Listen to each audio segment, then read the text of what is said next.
ओम नमो भगवते वासुदेवाय। ओम नमो भगवते वासुदेवाय। ओम नमो भगवते वासुदेवाय। नारायणं नमस्कृत्य नरं चैव नरोत्तमं देवीं सरस्वतीं व्यासं ततो जयमुदीरयेत्। नष्टप्रायेषु भद्रेषु नित्यं भागवत सेवया भगवतीरुत्तमश्लोके भक्तिर्भवति नैष्टिकी। ओम अज्ञानतिमिरान्धस्य ज्ञानाञ्जनशलाकया चक्षुरुन्मिलितं येन तस्मै श्रीगुरवे नमः। नमो विष्णुपादाय कृष्णप्रेष्ठाय भूतले श्रीमते भक्तिवेदान्तस्वामिनि नामिनि। नमस्ते सारस्वते देवे गौरवाणी प्रचारिणे निर्विशेष शून्यवादि पाश्चात्य देशतारिणे। जय श्री कृष्ण चैतन्य प्रभु नित्यानंद श्री अद्वैत गदाधर शिवासादि गौरभक्तवृंद। हरे Krishna Krishna Krishna Hare Hare Hare Ram Ram Ram Hare Hare.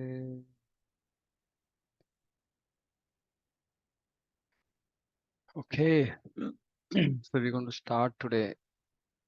Third canto, chapter 25. So this topic is discussion between Kapila Muni, who's incarnation of Krishna, and his mother Devahuti. so, um,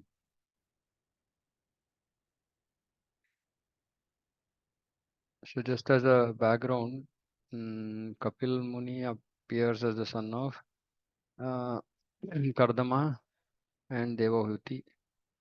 Um, So there are first 9 daughters appear, and then after that the last son is Kapila Muni. And this was so actually Kardama Muni, who's a devotee of the Lord, he does he does severe austerities to please the Supreme Lord. The Supreme Lord actually manifests himself in front of Kardama Muni, and Kardama Muni makes a very similar prayer like that of Dhruva. He says that normally uh, people don't ask for devotees don't ask for material benefits from you, but I'm asking, I want a qualified wife.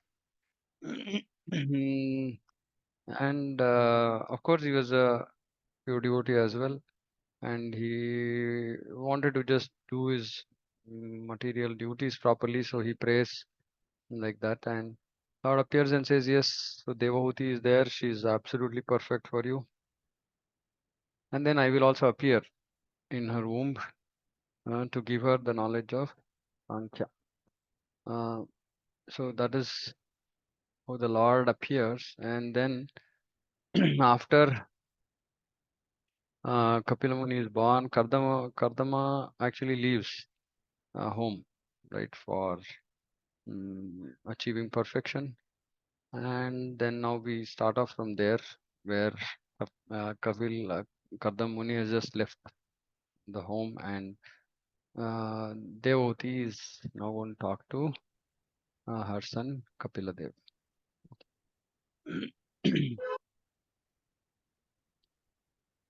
325:1 शौनकोवाच कपिलस्तत्त्वसङ्ख्याता भगवान् आत्ममायया जातः स्वयं अजः साक्षात्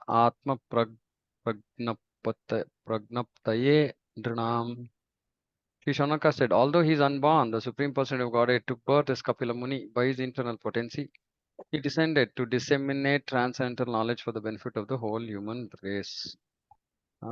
So he came to give Sankhya Tattva. Sankhya Tattva. Sankhyata. He is the Sankhyata of Sankhya. Sankhyata means one who gives, expounder.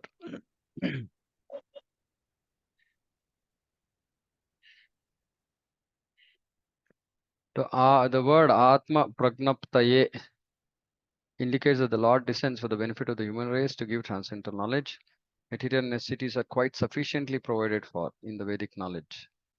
Material necessities are quite sufficiently provided for in the Vedic knowledge, which offers a program for good living conditions and gradual elevation to the platform of goodness. So simply in one line, Prabhupada is summarizing the whole intent of the Veda. What is the intent of the Vedas?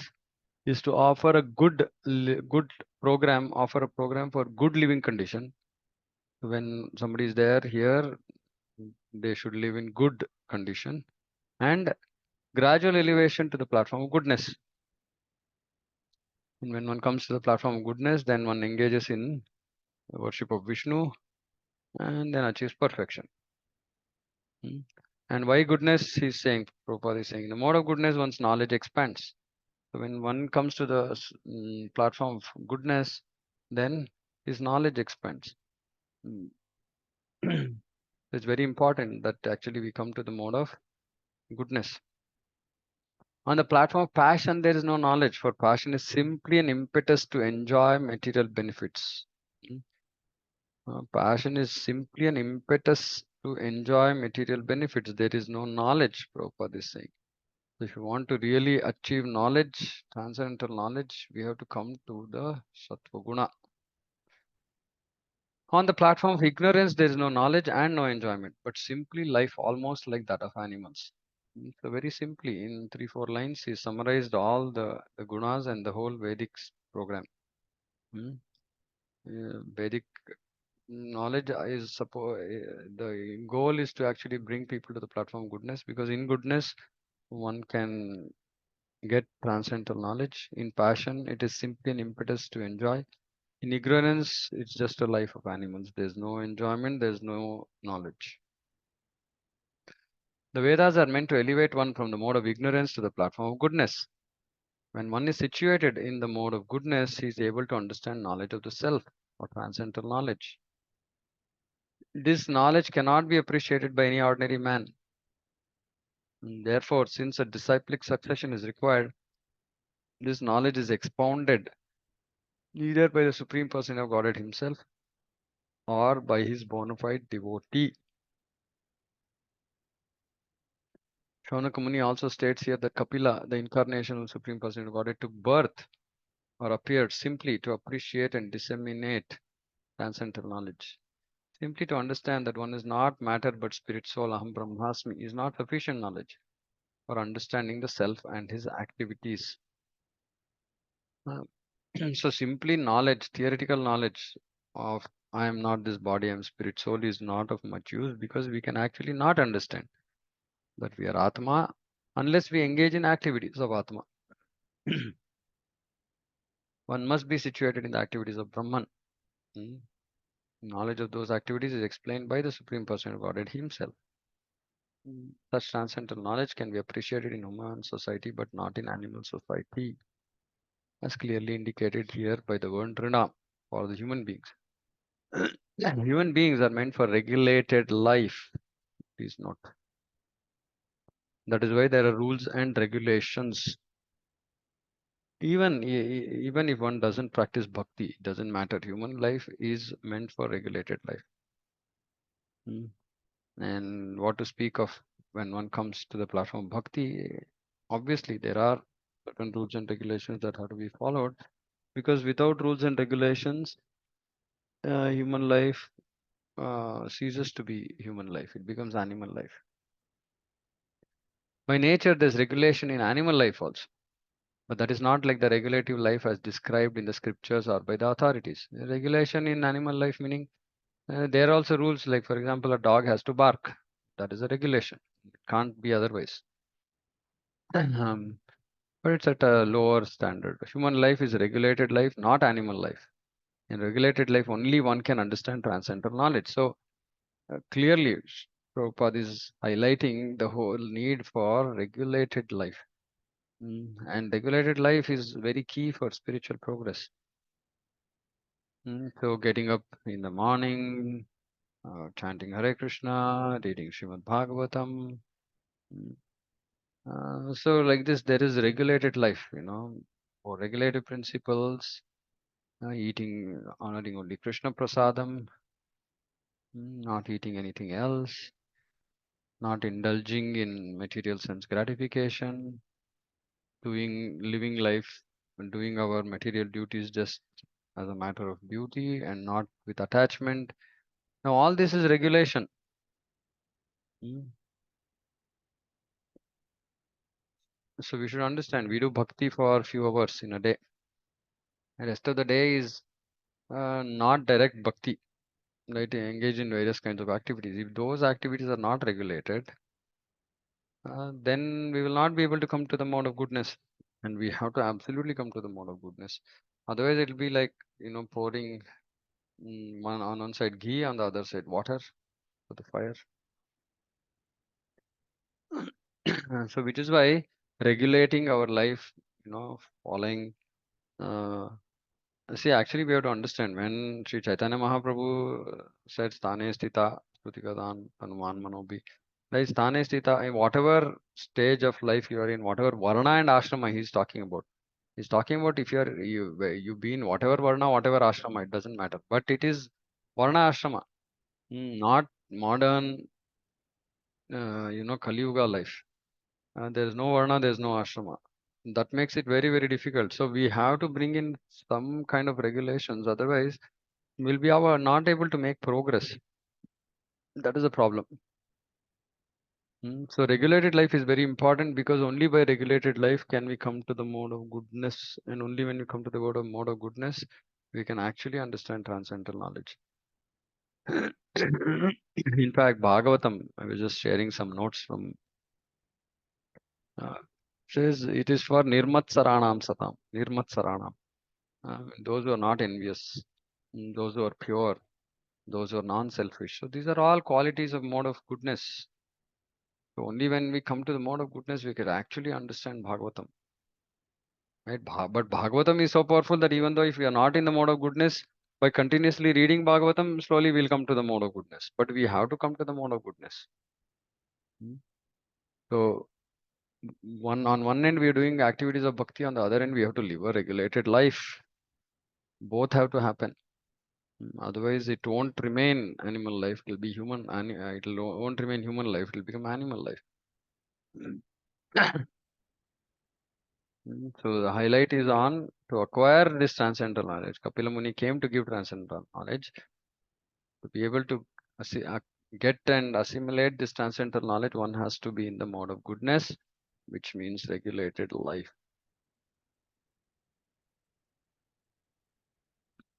Nahyasya varshmana pumsam varimna sarva yoginam vishrutau shrutadevasya bhuri tripyanti me savaha. Kaunaka continued. There is no one who knows more than the Lord himself. No one is more worshipable or more mature a yogi than he. He is therefore the master of the Vedas, and to hear about him always is the actual pleasure of the senses. Mm. So Prabhupada says that the Atma Suprasidati, the Atma is not pleased by material planning, but the Atma is pleased actually by hearing about Krishna. Atma is not pleased by material planning. We do so much of material planning, right? Atma is not pleased by this, but it is pleased by simply hearing about Krishna. Mm. It is the actual pleasure of the senses. In Bhagavad Gita, it is stated that no one can be equal or to or greater than the Supreme Person of Godhead. This is confirmed in the Vedas also. Eko Bahunam Yo Vidadati Kaman. He is a supreme living entity and is supplying the necessities of all other living entities. Thus, all other living entities, both Vishnu Tattva and Jiva Tattva, are subordinate to the Supreme Person of Godhead, Krishna. The same concept is confirmed here.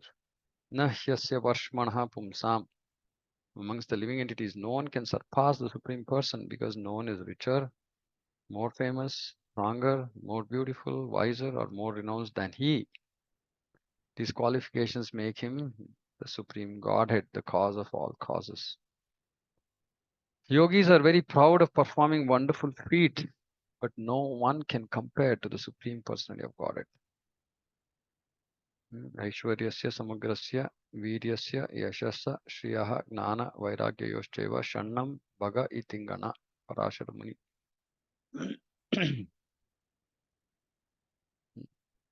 No one can compare to the Supreme Lord.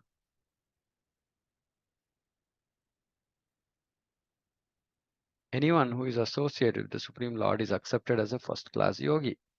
Yoginam api sarvesham madgatena antaratmana. Hmm. Taddavan bhajate yomam same yuktatamo mataha.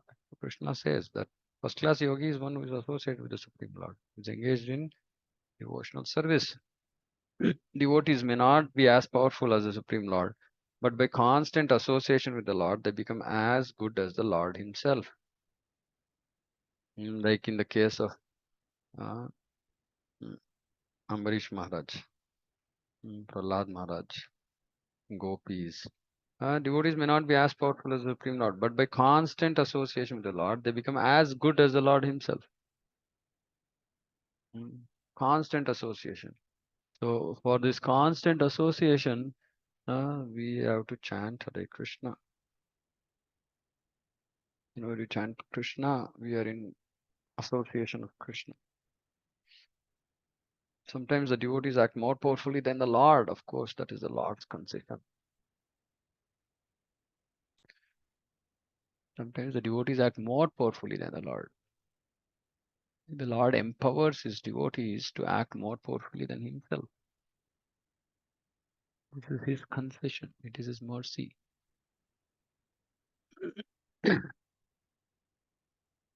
Also used here is the word Varimnaha, meaning the most worshipful of all the yogis.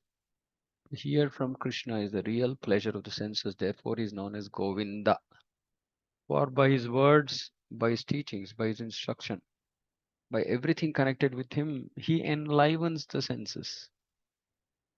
The real way to get happiness is to be in touch with Krishna. Anything about him, everything about him enlivens the senses. Whatever he instructs is from the transcendental platform, and his instructions, being absolute, are non-different from him. Hearing from Krishna or his expansion or plenary expansion like Kapila is very pleasing to the senses. Of course, we see when we are hearing Bhagavad Gita, when you're hearing Bhagavatam, it's always pleasing to the senses. Bhagavad Gita can be read or heard many times, but because it gives great pleasure, the more one reads Bhagavad Gita, the more he gets the appetite to read and understand it, and each time he gets new enlightenment. So in Bhagavatam also, in the first canto, Prabhupada says that transcendental literatures can be understood by repeated hearing. By repeated hearing. So by repeated hearing, there'll be new enlightenment. It's a very beautiful process. So first, initially, it depends on the level of purity and surrender and faith. So initially, we are not pure, we have no surrender, so we will understand only very little. Then when we hear, when we read, oh, then we realize, okay, I have to do this, I have to do that, I have to do something else. So then we start following all those things. When we start following all those things, then we become purified. And when we become purified, we are able to actually understand the same. We're going to read the same things, but we understand new meaning, new enlightenment. Then that purifies us further. Then again, when we read, then there is again some more enlightenment. So like this, it goes on till perfection. And it is said even after perfection, there is bliss simply by hearing about Krishna. And that is why this is Pibata Bhagavatam Rasamalayam Muhur Aho Rasika Bhui Bhavukaha. Rasika, Rasika, those who are who who can experience the bliss of the rasas. Bhavukaha. So they can relish Srimad Bhagavatam continuously, by continuous reading. The more we hear, that is the nature of transcendental message.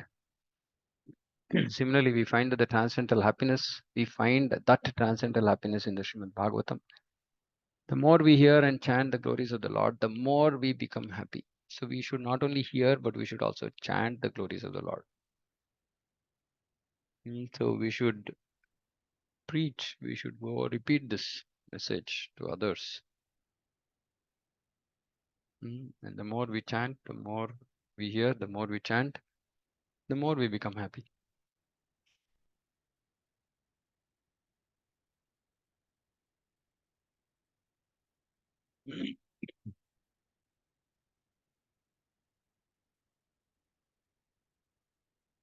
यद्यद् विधत्ते भगवान् स्वच्छन्दात्मात्मा मायया तानि मे श्रद्ददानस्य कीर्तयन्यान्यनुकीर्तया.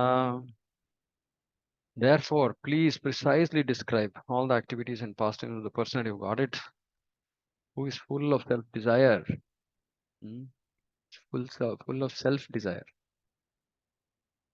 Swachandatma.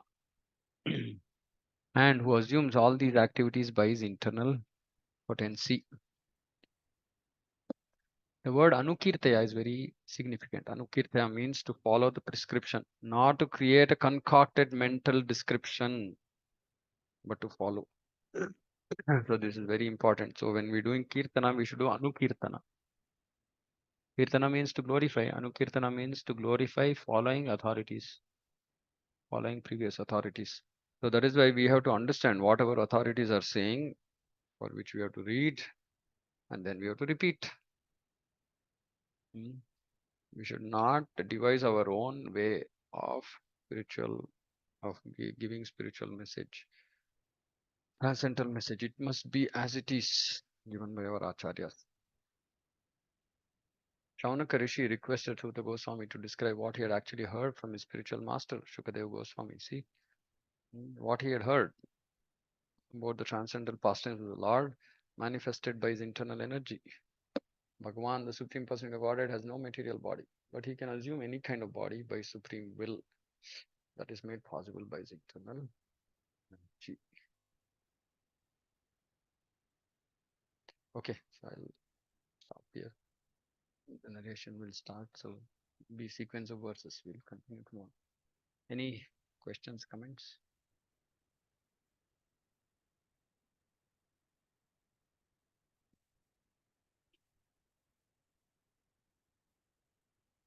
Okay, stop here. Bhagavatam ki jai, Jagat Guru Shri Prabhupada ki jai.